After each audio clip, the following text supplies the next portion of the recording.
Hello বন্ধুরা, আমরা এখন নিউ দিল্লি থেকে ট্রেনে যাব জম্মু স্টেশন পর্যন্ত। বন্ধুরা, কাশ্মীরে এক অপরূপ সৌন্দর্যের জায়গা, যাকে দুনিয়ার জান্নাত বলা যেতে পারে।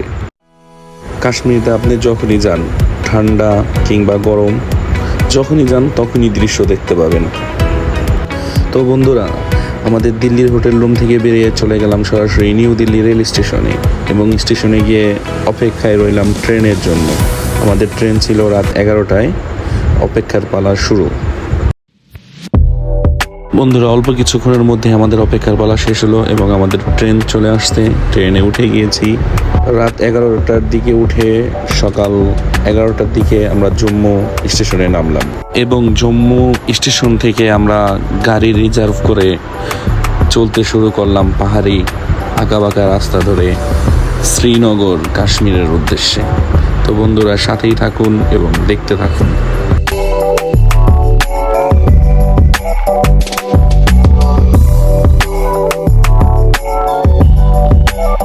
বন্ধুরা, কাশ্মীরে বাই রোডে যাওয়ার অভিজ্ঞতাটা ছিল খুবই ভয়ানক, যা বলে বোঝানোর মতো না।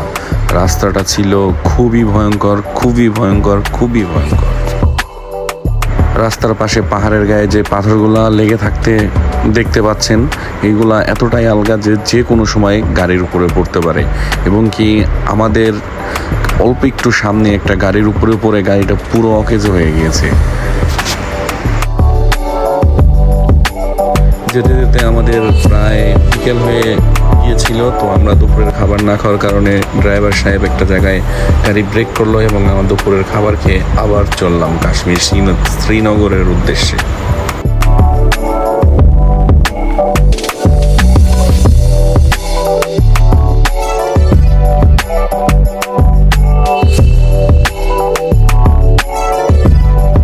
তো বন্ধুরা, আমরা আস্তে আস্তে আমরা প্রায় শহরের দিকে চলে আসছি, কিন্তু এটা শ্রীনগর শহর না। শহরটার নাম ততটা মনে নেই, কিন্তু শহরটা ছিল খুবই সুন্দর। আর পাহাড়ি দৃশ্যগুলো দেখুন বন্ধুরা, যা মনোমুগ্ধকর, এক কথায় অসাধারণ।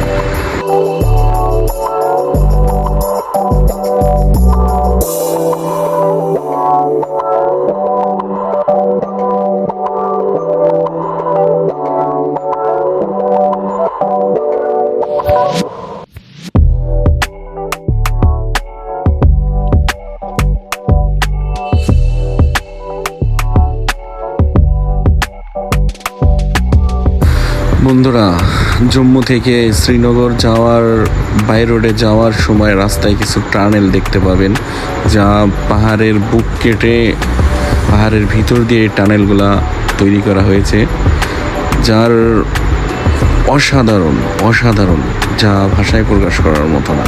তো দেখতে থাকুন বন্ধুরা।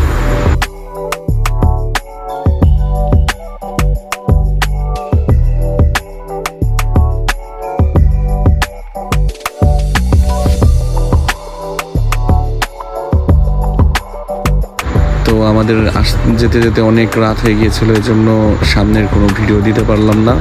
তো এটা ছিল আমাদের হোটেল, এবং দেখা হবে পরবর্তী ভিডিও শ্রীনগর ডাল লেক হাউস বোটে।